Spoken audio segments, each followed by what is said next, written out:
Sarah, my wife, started working the night shift at the County General Hospital. This would have been nothing unusual, as she was an emergency room nurse and working shifts was part of the job. But this time was different.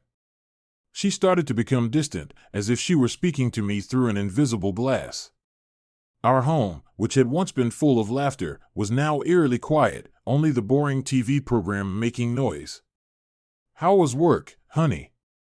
I asked her one evening, trying to sound casual. She was standing at the kitchen sink, her back to me, as if she was avoiding my gaze.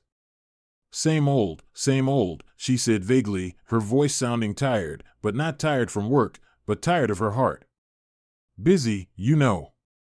I walked over to her and tried to put a hand on her shoulder, but she gently moved out of the way. "You look tired, Sarah.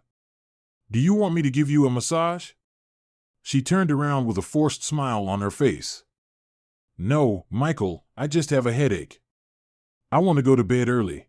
"Okay," I said, feeling heavy-hearted. I knew it wasn't just a headache. Sarah was avoiding me, I could feel it. Over the next few weeks, things got worse. She came home later and later, and became more and more withdrawn. Our conversations became fewer and fewer, and when we did speak, it was only about trivial things, like the weather or sale at the supermarket. Our once passionate bedroom was now cold as a freezer. I started to lose sleep, tossing and turning at night, trying to figure out what had gone wrong.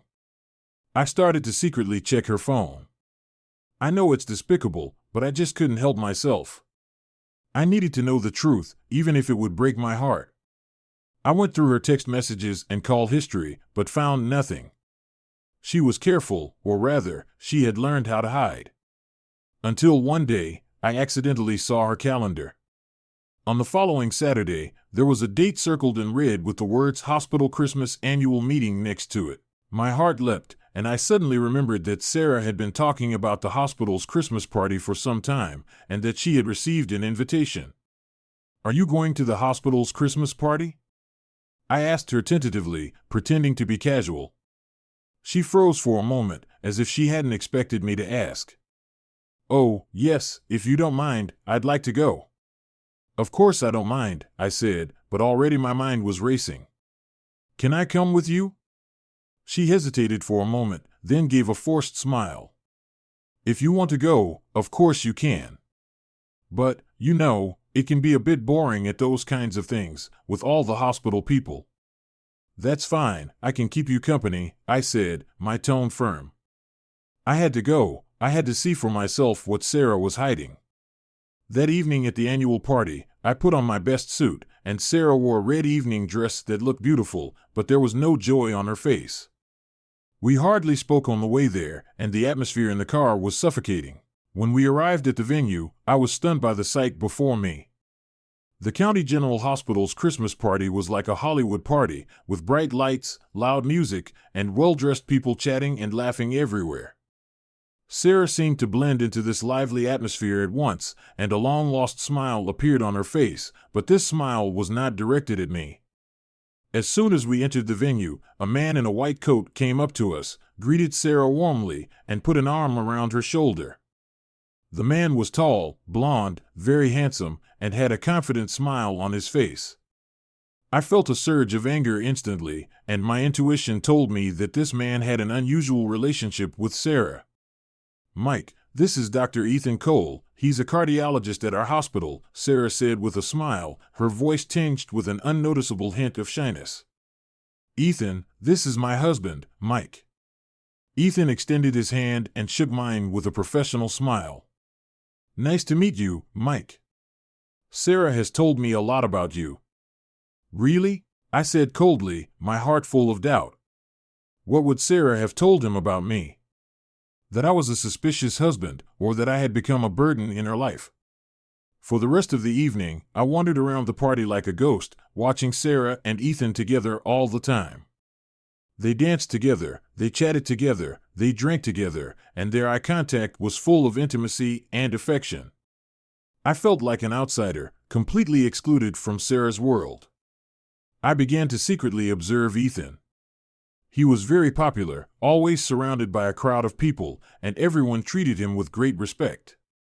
I heard someone call him the rising star of the hospital, saying that he was young and promising with a bright future. I felt even more jealous and angry.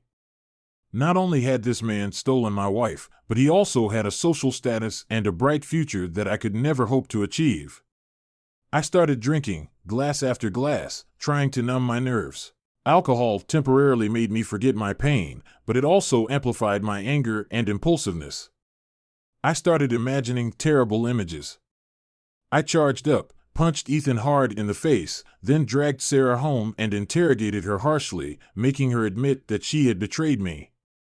Just as my sanity was about to collapse, I saw a familiar figure.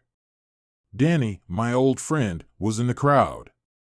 I rushed over to him like a straw to clutch. "Danny, you're just in time, have a drink with me," I said hoarsely, but my eyes were fixed on the direction of Sarah and Ethan. Danny could tell something was wrong with me, and he asked with concern, "Mike, what's wrong? You don't look well." "Look over there," I said, pointing at Sarah and Ethan. "Do you know that man?" "The one with Sarah." Danny looked in the direction I was pointing, then frowned. "That's Dr. Ethan Cole, a well-known doctor at the hospital." "Why? Do you know him?" "Know him?" I sneered. "He's about to become my rival." Danny was stunned for a moment, then he understood what I meant. "You mean Sarah and that doctor?" I nodded painfully and told Danny everything that had happened recently, as well as my suspicions and unease. After hearing it, Danny's face became grave. "Mike, you can't just say things like that. Do you have any evidence?" Danny asked cautiously. "Evidence?" I smiled bitterly. "I don't have any evidence at the moment, just my intuition. But I trust my intuition. There's definitely something wrong with Sarah." "Okay, even if your intuition is right, what are you going to do?" Danny asked, his tone tinged with worry. "I don't know." I shook my head blankly. "I just want to know the truth. I want to know why Sarah betrayed me." "How about this?" Danny suggested after a moment's thought. "Let's try to take some photos as evidence. If they really have something, photos will always speak for themselves." "Photos?" I hesitated. "Isn't that a bit wrong? It feels like stalking." "We can't worry about that now." Danny patted me on the shoulder. "If you want to know the truth, you have to take some action. Believe me, Mike, this is nothing compared to what you have to do to find out the truth." Danny's words convinced me. To find out what Sarah was really up to, I decided to take a chance. We followed Sarah and Ethan secretly, looking for an opportunity to take a photo. The venue was packed with people and the lighting was dim, which provided us with good cover. We followed them to a relatively secluded corner, where there was a small garden decorated with Christmas lights. Sarah and Ethan stopped, and they stood face to face, whispering something, and the atmosphere became a little ambiguous. "Now," Danny whispered, pulling his phone out of his pocket and turning on the camera. Just then, Sarah suddenly stood on tiptoe and leaned in close to Ethan's face. I saw her hand gently stroke Ethan's cheek, and then they kissed. My mind went blank, as if I'd been struck by lightning. I couldn't believe my eyes. What I had always suspected had actually happened. My wife had actually cheated on me, and she had done it right in front of my face, at a Christmas party full of laughter and joy. Danny quickly pressed the shutter and took several consecutive photos. In the photos, Sarah and Ethan were embracing tightly, kissing passionately, their silhouettes glaring against the backdrop of colored lights. I felt as if my heart had been squeezed by a giant hand, and I could hardly breathe from the pain. A complex mix of emotions, anger, sadness, humiliation, despair, almost overwhelmed me. I clenched my fists, my fingernails sinking deep into the flesh, but I still couldn't stop the shaking. Danny finished taking the photos and turned to look at me. His face was full of sympathy and concern. "Mike, are you okay?"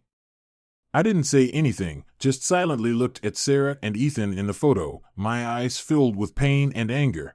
I felt like a lonely soul abandoned in the wilderness, helpless and confused, not knowing which way to go. "Mike, calm down, Danny tried to comfort me. I know you're having a hard time, but things have happened. We have to face reality. Face reality? I muttered hoarsely. Is this reality? My wife betrayed me, making out with another man at a Christmas party. Is this reality? Yes, this is reality, Danny said heavily. But you can't let this get you down, Mike. You have to pull yourself together, for your own sake and for your own sake. Danny's words made me feel a little better. I knew he was right. I couldn't just let myself be defeated. I had to pull myself together, for myself, for my dignity, for revenge. Danny, thank you, I said to Danny, my voice still trembling but a little more determined. Thank you for taking these photos for me. These photos are the best evidence. What are you going to do, Mike? Danny asked, his tone concerned. What are you going to do, Mike? Danny asked, his tone of voice full of concern. I took a deep breath and tried to calm myself down. I knew that this was not the time to act on impulse. I needed to calm down and plan carefully how I could make Sarah pay the heaviest price. Danny, you go back first, I said to Danny. I want to be alone. Okay, you take care, Danny said, giving me a worried look before turning and leaving. I walked out of the meeting alone and made my way to the hospital parking lot. The cold winter wind howled and blew in my face, cutting like a knife. I lit a cigarette and took a deep drag, the nicotine stimulation slightly relieving some of my anxiety and pain. I took out my phone and looked through the photos Danny had taken again. Sarah and Ethan in the photos were still embracing tightly, their faces full of happiness and sweetness. Looking at these photos, my heart felt like it was being torn apart, and the pain made it hard to breathe. I began to think about why Sarah had betrayed me. Was it because I wasn't good enough? Was it because I didn't earn enough money, wasn't romantic enough, and wasn't considerate enough? I began to reflect on our marriage, recalling the good times we had had together, trying to find out the reason for the rift between us. I remembered what Sarah had once told me. She felt that our life was too dull, too mediocre, and that she wanted some excitement, some passion. Could this be the reason for her infidelity? Could the dullness and mediocrity of a marriage be a reason for betrayal? The more I thought about it, the angrier I became, the more painful it was. I could not accept Sarah's betrayal. I could not forgive her lies and deception. I want her to pay the price. I want her to taste the bitterness of betrayal, and I want her to regret what she has done. I decided that I would definitely get a divorce. I would not continue living with this woman who had betrayed me. But divorce was not enough. I also wanted her to pay a heavy price in terms of her career and reputation. I wanted to ruin her, to leave her with nothing. I began to plan my revenge. The first thing I needed to do was gather more evidence to prove Sarah's affair with Ethan. In addition to the photos Danny had taken, I needed more evidence, such as text messages, phone records, and even records of the hotel rooms they had stayed in. I decided to hire a private investigator to investigate Sarah and Ethan's whereabouts and collect evidence of their affair. I knew it would cost a lot of money, but I didn't care anymore. I would do anything for revenge. Over the next few days, I began to secretly investigate Sarah and Ethan. I followed Sarah to and from work and observed her daily movements. I discovered that she and Ethan often met at the hospital cafeteria and sometimes even had lunch together. They seemed very close, like a couple in love. I told Danny what I had discovered, and he helped me come up with some investigative ideas. Together, we analyzed Sarah and Ethan's movements and tried to find out where and when they met. After a few days of investigation, we finally had some valuable clues. We found out that Sarah and Ethan met every Wednesday night at a bar called Blue Moon. It's a high-end bar in the city center with a quiet and intimate atmosphere, perfect for a date. I decided to go to the Blue Moon bar myself the following Wednesday night to catch them in the act. I wanted to see Sarah and Ethan together with my own eyes, and I wanted to take photos of their date as hard evidence of their affair. On Wednesday night, I arrived early at the Blue Moon bar. I wore a hat and sunglasses to disguise myself so that Sarah would not recognize me. I found a seat in the corner of the bar, ordered a whiskey, and waited quietly for Sarah and Ethan to appear. The minutes passed, my heart beat faster and faster, and my palms began to sweat. I didn't know if Sarah would really come, or how far things had gone between her and Ethan. But I knew that my actions tonight would determine my future. At 9 p.m., the bar was filling up and the atmosphere was getting more and more lively. Just when I was about to lose patience, I saw Sarah's figure. She was wearing a black dress and had exquisite makeup on, looking more charming and attractive than usual. She walked into the bar with a man on her arm. That man was none other than Dr. Ethan Cole. My breathing became rapid, and all the blood in my body rushed to my head. I stared intently at Sarah and Ethan as they found a seat by the window and began to whisper to each other. I secretly took out my phone and turned on the camera. I tried not to attract their attention and took a few pictures carefully. In the photos, Sarah and Ethan were sitting face to face, their eyes full of tenderness, and their hands were holding tightly together, just like a real couple. I felt dizzy and my stomach churned. I forced myself to ignore the nausea and continued to observe them. I saw Sarah and Ethan order drinks and then start chatting. They spoke in low voices, so I couldn't hear what they were saying, but I could tell that their conversation was intimate. After a while, Sarah and Ethan stood up and left their seats. Holding hands, they walked out of the bar. I quickly got up and followed them secretly. I saw them walk to the bar's entrance and hail a taxi. They got in together and the taxi quickly disappeared into the night.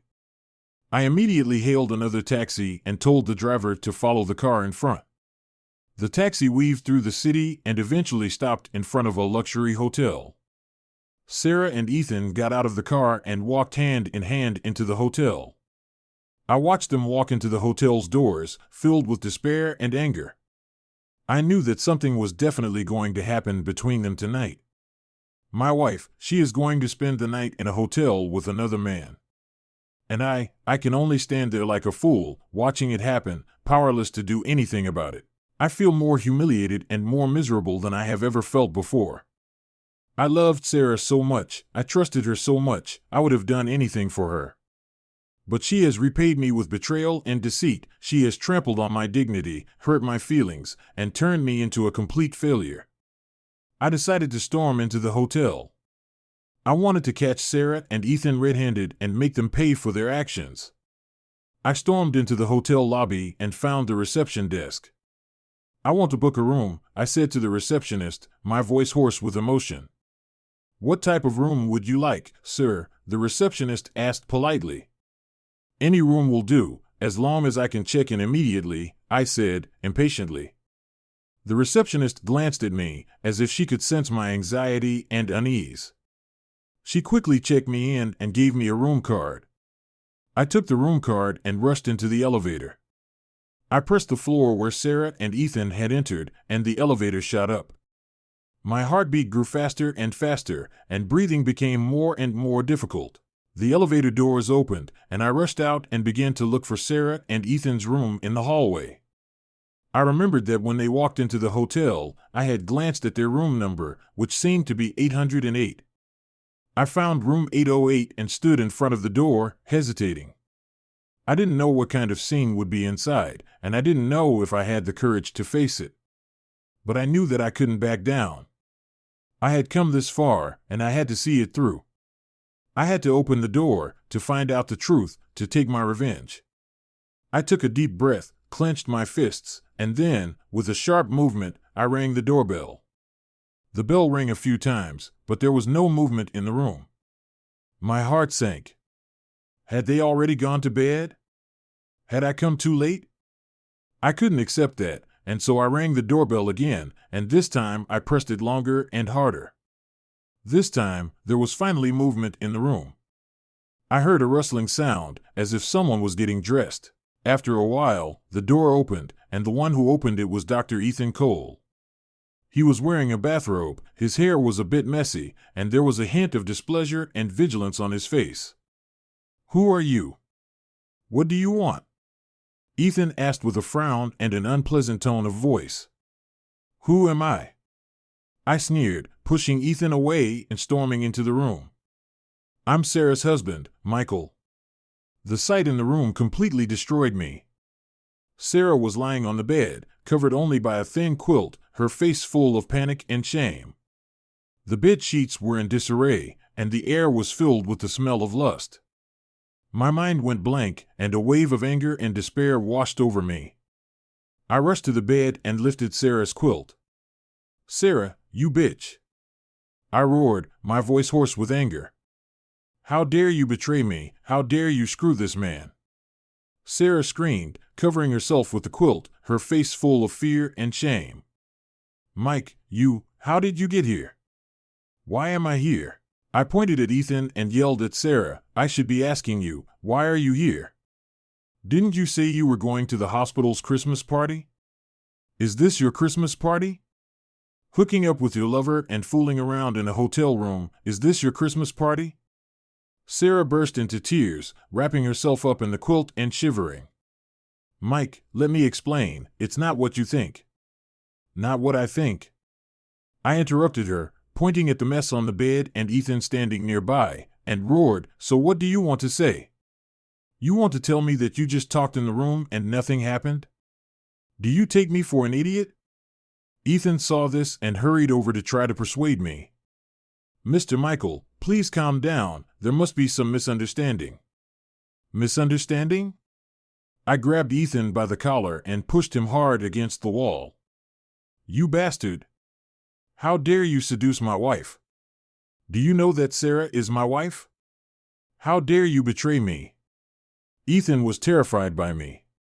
He was pale and trembling. "Mr. Michael, I didn't mean to, I just fell in love with Sarah. I couldn't help myself." "In love with Sarah?" I laughed in anger. "You're in love with my wife? Do you know how to spell the word shame? Do you know that you're destroying someone's family? People like you don't deserve to be doctors, you are nothing but scum." I swung my fist and punched Ethan hard in the face. Ethan let out a scream, covering his face as he fell to the ground. I didn't stop, and continued to punch and kick him until he curled up into a ball and groaned in pain. Sarah screamed and rushed over to try to stop me. "Mike, stop it, you'll kill him." "Kill him?" I roared, "I wish I could kill him right now. He destroyed my family, he ruined my life, and I'm going to make him pay."